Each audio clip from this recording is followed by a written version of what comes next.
नमस्ते बच्चों, मैं डॉक्टर विद्या दुबे शासकीय सीएम राइस मॉडल उच्चतर माध्यमिक विद्यालय सांवेर में जीव विज्ञान की शिक्षिका हूँ। बच्चों, आज हम कक्षा 10वीं के विज्ञान विषय के कुछ महत्वपूर्ण परिभाषाओं के विषय में समझेंगे। आइए शुरू करते हैं। यहाँ पे बच्चों जो परिभाषाएं कुछ जिनके उदाहरण हमको याद करना भी आवश्यक होता है, वो अगर हम देखें तो आपस में जुड़े हुए रहते हैं। मतलब एक उदाहरण को हम एक से अधिक स्थानों पर भी उपयोग कर सकते हैं। तो ऐसे कौन से उदाहरण हैं या ऐसी कौन सी परिभाषाएं हैं जिनको हम याद करके एक से अधिक प्रश्नों में उसका उपयोग कर सकते हैं। चलिए हम शुरू करते हैं। सबसे पहले ऊष्माक्षेपी अभिक्रिया किसे कहते हैं? ऊष्माक्षेपी अभिक्रिया शब्दों से हम इसको समझने की कोशिश करते हैं। ऊष्मा मतलब ऊर्जा, क्षेपी मतलब निकलना। तो हम इसे कैसे परिभाषित कर सकते हैं? ऐसी रासायनिक अभिक्रियाएं जिनमें उत्पाद के साथ ऊष्मा भी निकलती है, ऊष्माक्षेपी अभिक्रिया कहलाती है। ऐसी रासायनिक अभिक्रियाएं जिनमें उत्पाद के साथ ऊष्मा भी निकलती है या ऊष्मा का निर्माण होता है, ऊष्माक्षेपी अभिक्रियाएं कहलाती हैं। उदाहरण, कैल्शियम ऑक्साइड जब जल के साथ अभिक्रिया करता है तो कैल्शियम हाइड्रोक्साइड बनता है और साथ में ऊष्मा निकलती है। इसे जो हमारे लेफ्ट हैंड साइड में होते हैं उन्हें हम क्या कहते हैं? अभिकारक। फिर तीर के निशान के राइट हैंड साइड में हम क्या लिखते हैं? उत्पाद। तो उत्पाद क्या है? कैल्शियम हाइड्रोक्साइड, और इसके साथ में हमने क्या लिखी है? ऊष्मा। मतलब ये कैसी अभिक्रिया है? ऊष्माक्षेपी अभिक्रिया। रासायनिक अभिकारक जिसमें क्रिया करने से ऊष्मा का निर्माण हो रहा है। तो ऊष्माक्षेपी के लिए हमको कौन सा शब्द दिमाग में रखना है? तो हम इसकी परिभाषा लिख सकेंगे, ऊष्मा का निकलना। ऐसी रासायनिक अभिक्रिया जिसमें ऊष्मा निकलती है, ऊष्मा का निर्माण होता है। आसान है। दूसरा हम आते हैं ऊष्माशोषी अभिक्रिया। अब हमको इस शब्द पे ध्यान देना है। शोषी, ऊष्मा तो यहाँ पर भी है, शोषी मतलब अवशोषित करने वाली। अर्थात वे रासायनिक अभिक्रियाएं जिनमें अभिकारक को उत्पाद में बदलने के लिए ऊष्मा की आवश्यकता होती है या अभिक्रिया के दौरान ऊष्मा का अवशोषण किया जाता है, ऊष्माशोषी अभिक्रिया कहलाती हैं। इसका उदाहरण, कैल्शियम कार्बोनेट को यदि कैल्शियम ऑक्साइड और कार्बन डाइऑक्साइड में बदलना है या इसे तोड़ना है तो उसके लिए हमें किसकी आवश्यकता होगी? ऊष्मा की। मतलब कैल्शियम कार्बोनेट को यदि हम ऊष्मा प्रदान करते हैं तो यह कैल्शियम ऑक्साइड और कार्बन डाइऑक्साइड में टूट जाता है। तो यह कैसी अभिक्रिया हुई? ऊष्माशोषी। मतलब उत्पाद में बदलने के लिए अभिकारक को ऊष्मा की आवश्यकता हो रही है। तो यहाँ पर हमने परिभाषा भी देखी और उदाहरण भी देखा। अब आप इससे कौन कौन से प्रश्न हल कर सकते हैं? अगर आपको आता है ऊष्माक्षेपी अभिक्रिया किसे कहते हैं, उदाहरण सहित लिखिए। ऊष्माशोषी अभिक्रिया किसे कहते हैं, उदाहरण सहित लिखिए। और ऊष्माक्षेपी अभिक्रिया और ऊष्माशोषी अभिक्रिया में अंतर स्पष्ट कीजिए, क्योंकि हमारे पास यहाँ पर दो अंतर भी आ गए कि जिसमें ऊष्मा निकल रही है और जिसमें ऊष्मा का उपयोग किया जा रहा है। अब हम आते हैं अगली परिभाषा पर, विकृत गंधिता। अब इसमें भी बेटा हम शब्द से समझते हैं तो हमें आसानी होगी याद करने में। विकृत होना यानी खराब होना। क्या खराब होना? गंधिता मतलब गंध। यानी इसके लिए हम दो शब्द याद रख लें कि स्वाद और गंध। सामान्यतः आपने देखा होगा यदि भोज्य पदार्थों को या खाद्य पदार्थों को लंबे समय तक रखा जाता है तो उनका स्वाद और गंध खराब हो जाती है। यह क्रिया क्या कहलाती है? विकृत गंधिता। ये किस कारण होता है? जो खाद्य पदार्थ होते हैं वो उपचयन कर लेते हैं, अर्थात ऑक्सीजन के साथ मिलकर ऑक्सीडाइज हो जाते हैं, ऑक्सीकृत हो जाते हैं, अर्थात जटिल अणु से सरल अणु में टूट जाते हैं। अर्थात उनका क्या हो गया? उपचयन हो गया। तो उपचयन की क्रिया के कारण भोज्य पदार्थों का स्वाद और गंध विकृत हो जाते हैं। इसे विकृत गंधिता कहते हैं। अब वियोजन का अर्थ होता है टूटना। तो अब हम इसे कैसे परिभाषित कर सकते हैं? यदि एकल अभिकर्मक टूटकर एक से अधिक उत्पाद बनाता है तो इसे वियोजन अभिक्रिया कहते हैं। फिर से, यदि कोई अभिकर्मक टूटकर एक से अधिक उत्पाद बनाता है तो उसे वियोजन अभिक्रिया कहते हैं। अब देखिए मैंने यहाँ पर अभिक्रिया लिख रखी है, 2 अभिक्रिया लिखी है। अब आपको देख के आ रहा होगा समझ में कि हम इन दोनों में से ही उदाहरण लिख सकते हैं। बिल्कुल लिख सकते हैं। कहाँ पर है एकल अभिकर्मक जो टूटकर एक से अधिक उत्पाद बना रहा है? कैल्शियम कार्बोनेट, ये एक ही अभिकर्मक है, एकल अभिकर्मक है।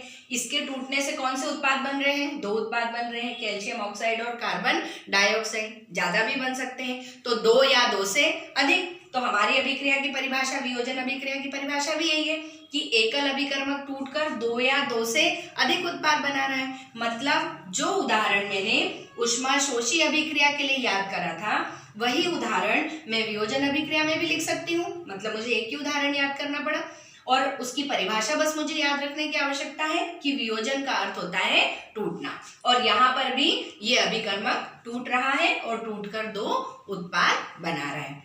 अब हम अगले इसमें चलते हैं, संयोजन अभिक्रिया। संयोजन का अर्थ होता है मिलना, जुड़ जाना। तो इसकी परिभाषा हम कैसे करेंगे? ऐसे अभिकर्मक, एक से अधिक अभिकर्मक जब जुड़कर एकल उत्पाद बनाते हैं तो वह अभिक्रिया संयोजन अभिक्रिया कहलाती है। ऐसी अभिक्रियाएं जिसमें एक से अधिक अभिकर्मक मिलकर एकल उत्पाद बनाते हैं संयोजन अभिक्रिया कहलाती है। अब फिर से देखिए, मेरे पास इसका भी उदाहरण लिखा हुआ है कि कैल्शियम ऑक्साइड और जल, एक से अधिक अभिकर्मक हो गए, ये मिलकर कैसा उत्पाद बना रहे हैं? एकल उत्पाद। सिर्फ एक ही उत्पाद बन रहा है, मतलब ये दोनों संयोजित हो रहे हैं, मिल जा रहे हैं। तो मैं इसे संयोजन अभिक्रिया के उदाहरण में भी लिख सकती हूँ।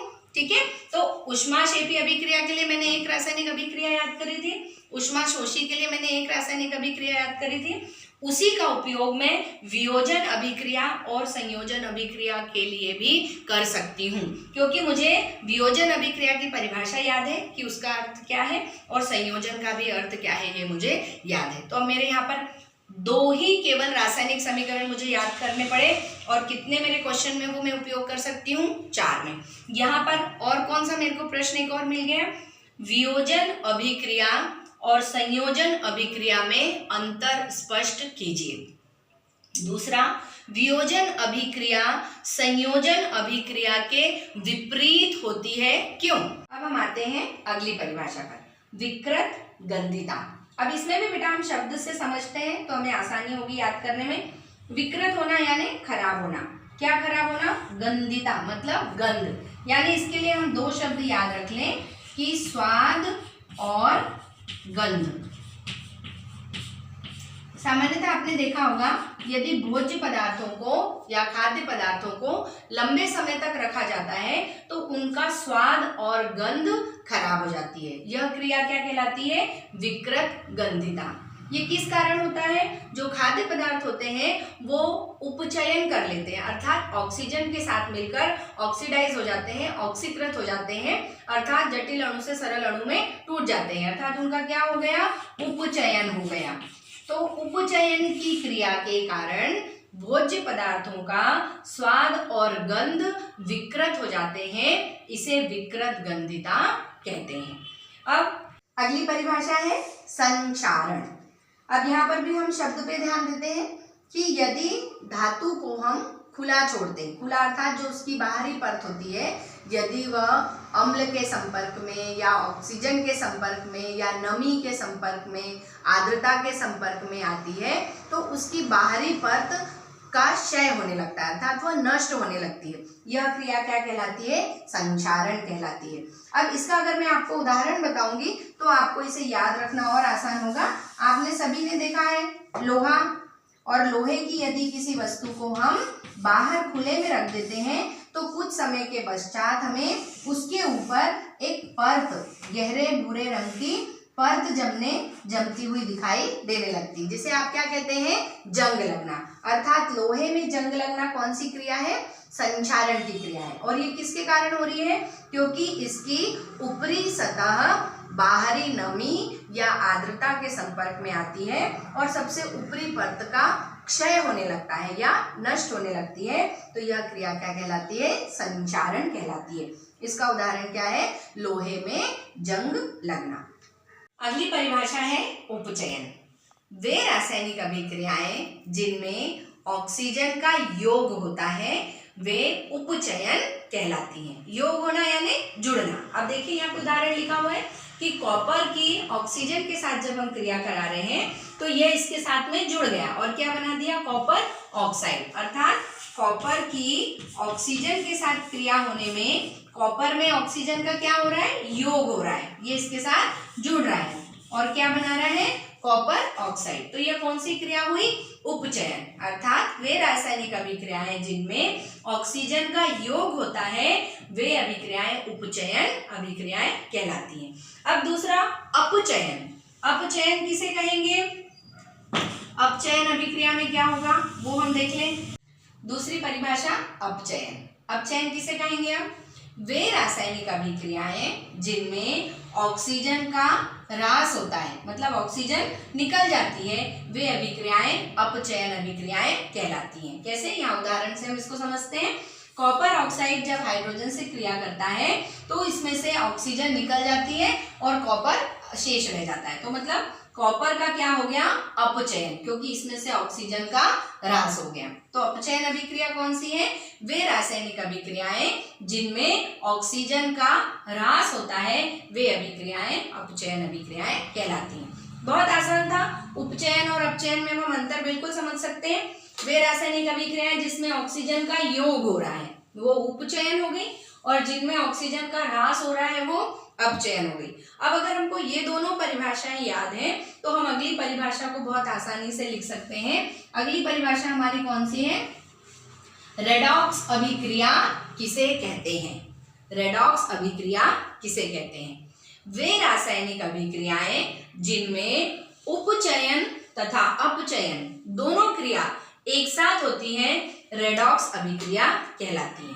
फिर से सुन लीजिए बच्चों, उपचयन और अपचयन दोनों की परिभाषा हम समझ चुके हैं, जिसमें ऑक्सीजन का ही योग और ह्रास, ये दो शब्द को हमको ध्यान रखना है। तो अगली परिभाषा है रेडॉक्स अभिक्रिया। वे रासायनिक अभिक्रियाएं जिनमें ऑक्सीकरण तथा अपचयन दोनों एक साथ होता है वे अभिक्रियाएं रेडॉक्स अभिक्रियाएं कहलाती हैं या रेडॉक्स अभिक्रिया कहलाती है। अब देखिए जो उदाहरण मैंने यहाँ पर लिखा है, अगर आपको उपचयन और अपचयन की परिभाषा याद है तो आप खुद भी यहाँ पर देखकर समझ सकते हैं कि ये रेडॉक्स अभिक्रिया का उदाहरण हो सकती है क्या, बिल्कुल हो सकती है। कैसे, इससे कॉपर ऑक्साइड से क्या हो रहा है, ऑक्सीजन का ह्रास हो रहा है, मतलब ये कौन सा हो गया, इससे ऑक्सीजन निकल गई तो इसका क्या हो रहा है, अपचयन। इसका क्या हो रहा है, अपचयन। और दूसरी हमारी उपचयन की क्या परिभाषा है कि ऑक्सीजन का योग होता है। अब आप इसमें देखो ऑक्सीजन का योग किससे हो रहा है, किससे ऑक्सीजन जुड़ रही है, हाइड्रोजन से जुड़ रही है, तो इसका क्या हो रहा है, उपचयन।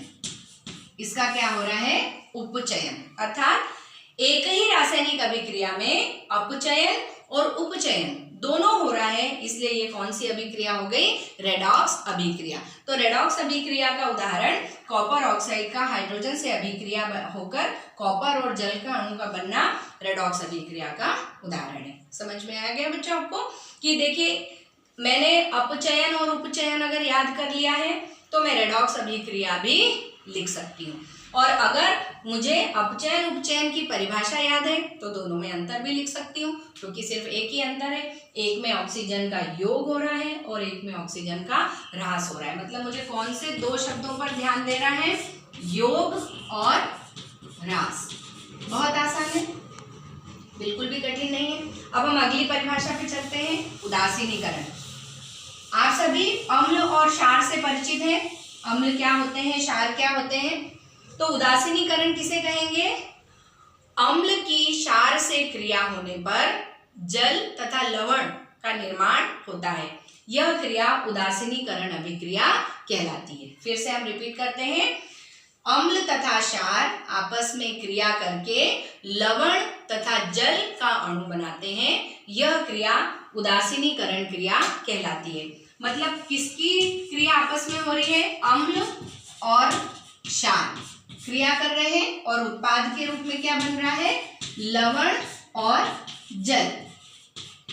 कितना सरल है। अब हम इसका उदाहरण भी अगर हमको पूछ लिया कि उदासीनीकरण अभिक्रिया किसे कहते हैं, परिभाषा लिखिए और एक उदाहरण सहित लिखिए, तो हम बिल्कुल साधारण अम्ल और क्षार का उदाहरण लेते हैं। सबसे साधारण जो अम्ल और क्षार है HCl अम्ल है और NaOH सोडियम हाइड्रोक्साइड एक क्षार है। ये दोनों जब आपस में क्रिया करते हैं तो लवण बनाएंगे। कौन सा लवण बनेगा? Sodium chloride. बहुत कॉमन है ये लवण, आप सब इसके बारे में जानते हैं। साधारण नमक जिसका कि रासायनिक सूत्र होता है सोडियम क्लोराइड NaCl। और क्या बन रहा है? जल का अणु बन रहा है। तो उदासीनीकरण अभिक्रिया भी बहुत आसान है कि अम्ल और क्षार अभिक्रिया करके लवण तथा जल का निर्माण करते हैं। यह क्रिया उदासीनीकरण अभिक्रिया कहलाती है। इसका उदाहरण हाइड्रोक्लोरिक अम्ल जो एक अम्ल है, सोडियम हाइड्रोक्साइड जो एक क्षार है, से क्रिया करके सोडियम क्लोराइड एक लवण और जल का निर्माण करता है। तो ये कुछ सामान्य परिभाषाएं थी जो अगर सिर्फ परिभाषाएं पूछी हैं तो 2 नंबर में पूछी जाती हैं, और इन्हीं परिभाषाओं को यदि उदाहरण सहित पूछा जाता है तो यदि हम एक उसका रासायनिक समीकरण लिख देते हैं तो यही प्रश्न 3 नंबर में भी आता है। कई बार इन प्रश्नों को मिला दिया जाता है तो ये प्रश्न 4 नंबर में भी बन जाता है। जैसे मैंने आपको उदाहरण बताया भी कि वियोजन अभिक्रिया संयोजन अभिक्रिया एक दूसरे के विपरीत क्यों है, दोनों की परिभाषा लिखिए और उदाहरण सहित समझाइए। तो कुछ परिभाषाओं, कुछ रासायनिक समीकरणों को याद करके हम बहुत सारे क्वेश्चंस को कवर कर सकते हैं। अब बच्चों हमने कुछ परिभाषाएं देखी, उन परिभाषाओं के कंसेप्ट के आधार पर कुछ कारण बताओ के क्वेश्चंस आते हैं, जो अगर हमें वो परिभाषाएं याद है तो हम इन कंसेप्ट को भी आसानी से लिख सकते हैं। जैसे एक प्रश्न आता है कि श्वसन को ऊष्माक्षेपी अभिक्रिया कहते हैं क्यों? तो अब हमें ऊष्माक्षेपी अभिक्रिया का अर्थ पता है कि क्या होता है, जिसमें ऊष्मा निकलती है। तो श्वसन को ऊष्माक्षेपी अभिक्रिया क्यों कहेंगे? क्योंकि श्वसन को ऊष्माक्षेपी अभिक्रिया कहते हैं क्योंकि श्वसन की क्रिया में ऊष्मा का निर्माण होता है। तो श्वसन की क्रिया के दौरान होता क्या है? जटिल भोज्य पदार्थों को ऑक्सीजन की उपस्थिति में सरल भोज्य पदार्थों में तोड़ा जाता है और इस अभिक्रिया के दौरान बहुत अधिक मात्रा में ऊष्मा निकलती है। फिर से, श्वसन अभिक्रिया में जटिल भोज्य पदार्थों को ऑक्सीजन की उपस्थिति में सरल भोज्य पदार्थों में या सरल कणों में तोड़ा जाता है या ये टूटते हैं और इस अभिक्रिया के दौरान बहुत अधिक मात्रा में ऊष्मा का निर्माण होता है। इसलिए श्वसन को ऊष्माक्षेपी अभिक्रिया कहते हैं। दूसरा कारण बताता है खाद्य पदार्थों को नाइट्रोजन से प्रभावित किया जाता है क्यों? या तेल एवं वसा युक्त खाद्य पदार्थों को नाइट्रोजन से प्रभावित किया जाता है क्यों? तो अब यहाँ पर हमने विकृत गंधिता के बारे में पढ़ा है कि यदि वो ऑक्सीजन के संपर्क में आते हैं तो उनका उपचयन हो जाएगा, जिससे उनका स्वाद और गंध खराब हो जाएगी। तो अधिक समय के लिए तेल वसा युक्त खाद्य पदार्थों को नाइट्रोजन से प्रभावित इसलिए किया जाता है जिससे उनका स्वाद और गंध खराब न हो, क्योंकि ऑक्सीजन के संपर्क में आने पर उनका उपचयन हो जाता है। इसलिए खाद्य पदार्थों को नाइट्रोजन से प्रभावित किया जाता है। हम इसका भी आंसर लिख सकते हैं। अब हमने एक पढ़ा संक्षारण किसे कहते हैं। तो संक्षारण का हमें पता है उदाहरण क्या था? जंग लगना, अर्थात ऊपरी परत का नष्ट होना या क्षय होना। तो क्या कारण बता हुआ है कि लोहे की ऊपरी सतह को पेंट क्यों किया जाता है, या इसको इस तरह से भी पूछ सकते हैं कि लोहे को जंग लगने से बचाने के लिए क्या किया जाता है। तो लोहे को जंग लगने से बचाने के लिए उसकी ऊपरी सतह को पेंट किया जाता है। क्यों पेंट किया जाता है? क्योंकि लोहे की ऊपरी सतह नमी तथा आर्द्रता एवं ऑक्सीजन के संपर्क में आने पर नष्ट होने लगती है या क्षरित होने लगती है, क्षय होने लगता है। उससे उसे बचाने के लिए उसको क्या किया जाता है?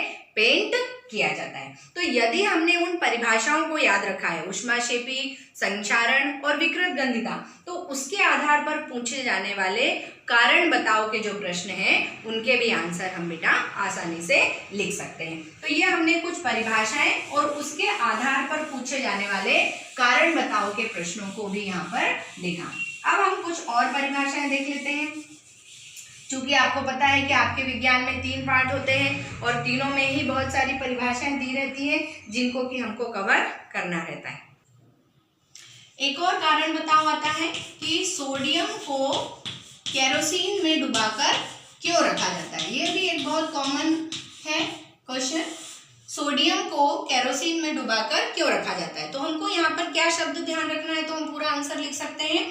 सोडियम को केरोसिन में डुबाकर रखा जाता है क्योंकि सोडियम एक अत्यधिक क्रियाशील धातु है। कैसी है? अति क्रियाशील या अत्यधिक क्रियाशील धातु है तथा यह हवा के संपर्क में या ऑक्सीजन के संपर्क में आने पर तुरंत जलने लगती है। ज्वलनशील धातु है क्योंकि अत्यधिक क्रियाशील है, तो जैसे ही ऑक्सीजन के संपर्क में आएगी जलने लगती है, इसलिए इसे केरोसिन में रखा जाता है।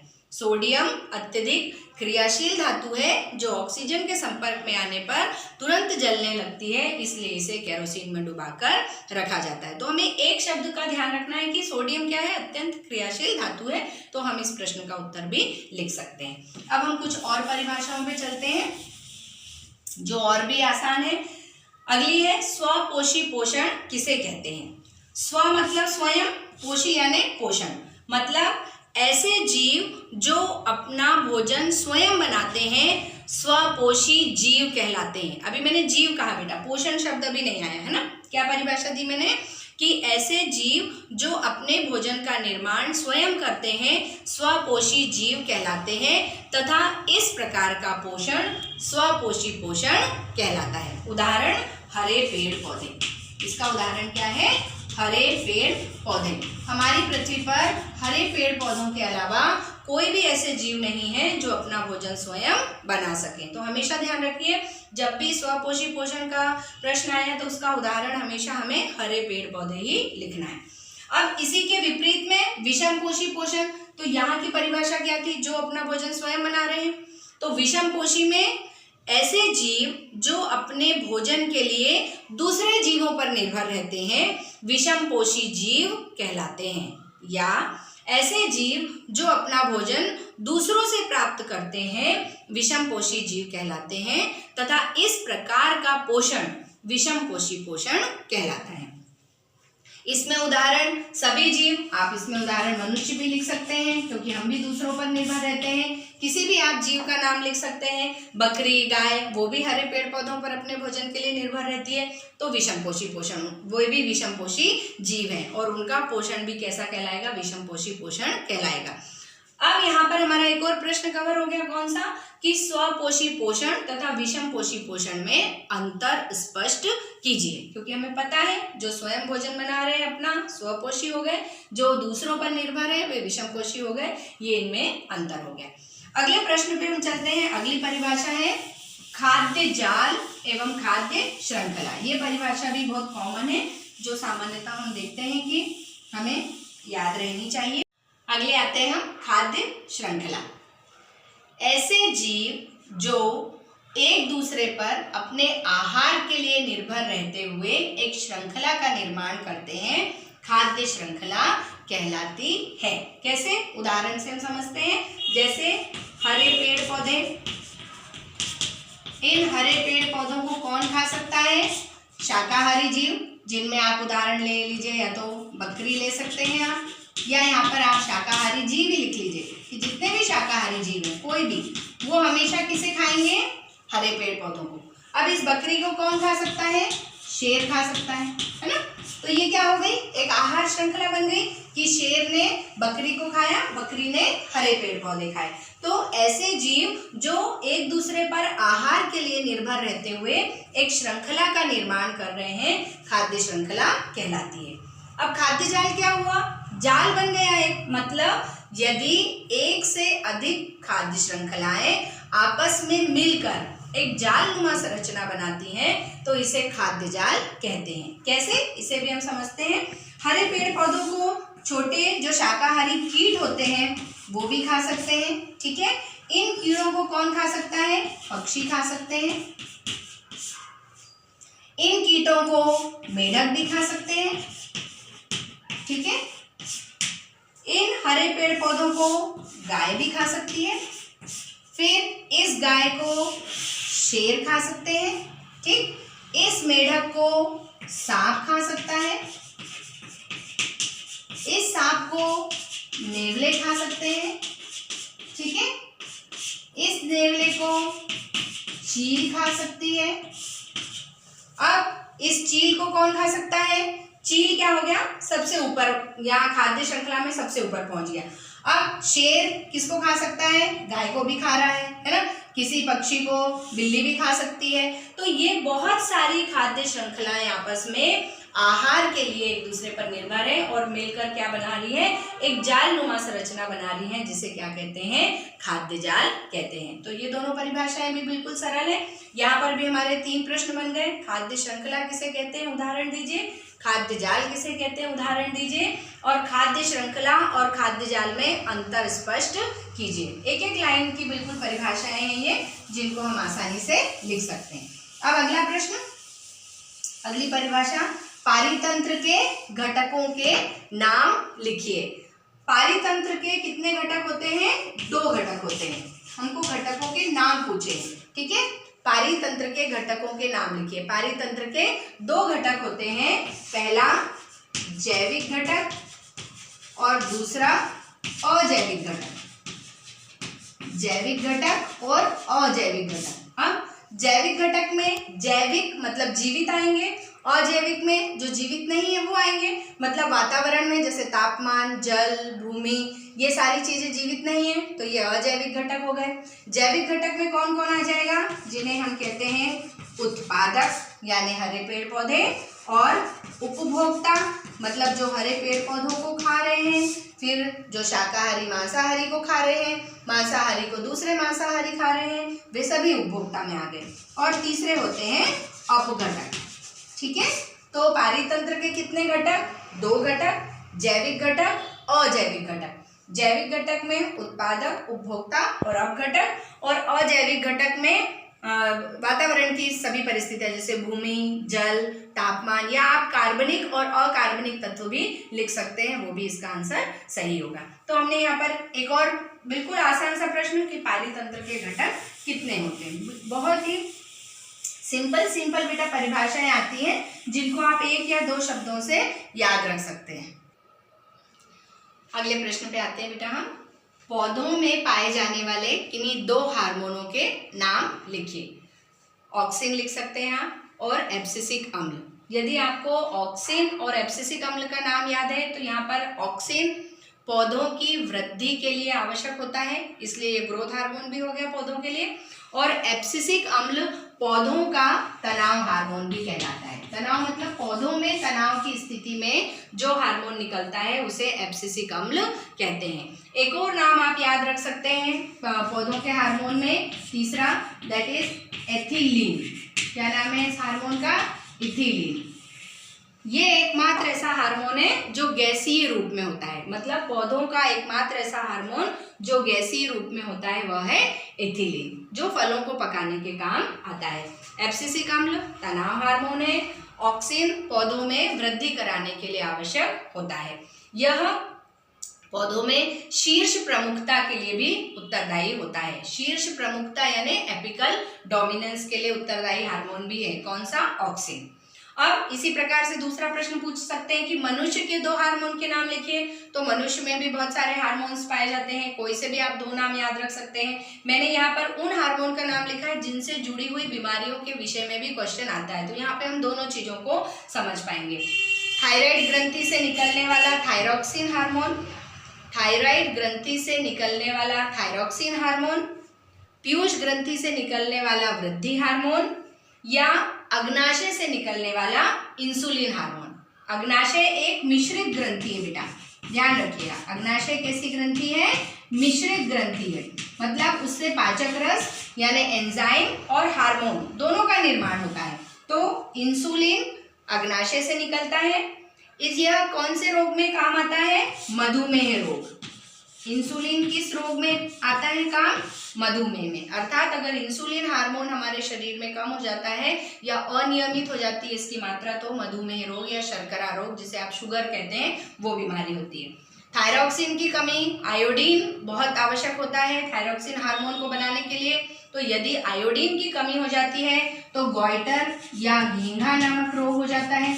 तो ये इससे जुड़ी हुई बीमारी भी हो गई कि थायरॉक्सिन हार्मोन को बनाने के लिए आयोडीन आवश्यक होता है, और यदि शरीर में आयोडीन की कमी हो जाती है तो जो थायराइड ग्रंथि है वो उसका आकार बढ़ जाता है और गले में वो बढ़ी हुई दिखाई देती है, जिसे घेंघा या गोइटर रोग कहते हैं। तो मनुष्य में पाए जाने वाले 2 हार्मोन के भी हमने नाम और उनसे जुड़ी हुई बीमारियों के विषय में भी डिस्कस करा। अब हम एक और इम्पोर्टेंट क्वेश्चन यहाँ पे देख लेते हैं बेटा, जो ये भी कई बार पूछा जाता है।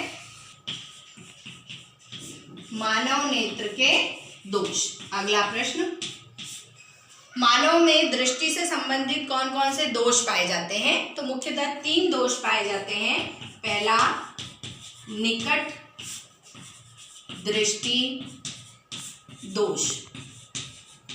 दूसरा, दूर दृष्टि दोष। और तीसरा है जरा दृष्टि दोष। इनको भी याद रखना बहुत आसान है बेटा, उल्टा है याद रखने के लिए मैं आपको ट्रिक बताती हूँ कि निकट दृष्टि दोष। अब निकट के साथ दोष जुड़ा हुआ है, लेकिन उस व्यक्ति को निकट की वस्तुएं स्पष्ट रूप से दिखाई देती हैं। फिर से, निकट दृष्टि दोष का अर्थ है यदि व्यक्ति को निकट की वस्तुएं स्पष्ट दिखाई देती हैं परंतु दूर की वस्तुएं स्पष्ट दिखाई नहीं देती हैं तो उसे निकट दृष्टि दोष कहते हैं। तो इससे आपको ध्यान रखना है कि अगर निकट दृष्टि दोष लिखा है मतलब उल्टा, यानी उसको निकट की वस्तु तो स्पष्ट दिख रही पर दूर की दिखाई नहीं दे रही। उसी तरह से दूर दृष्टि दोष अब क्या होगा, आपको बिल्कुल समझ में आ गया होगा कि ऐसा दोष जिसमें व्यक्ति को दूर की वस्तु स्पष्ट दिखाई देती है परंतु पास की वस्तु स्पष्ट दिखाई नहीं देती है, उसे कहते हैं दूर दृष्टि दोष। अब निकट दृष्टि दोष को किस तरह से दूर किया जा सकता है? निकट दृष्टि दोष को अवतल लेंस लगाकर या चश्मे में अवतल लेंस लगाकर इस दोष को दूर किया जा सकता है।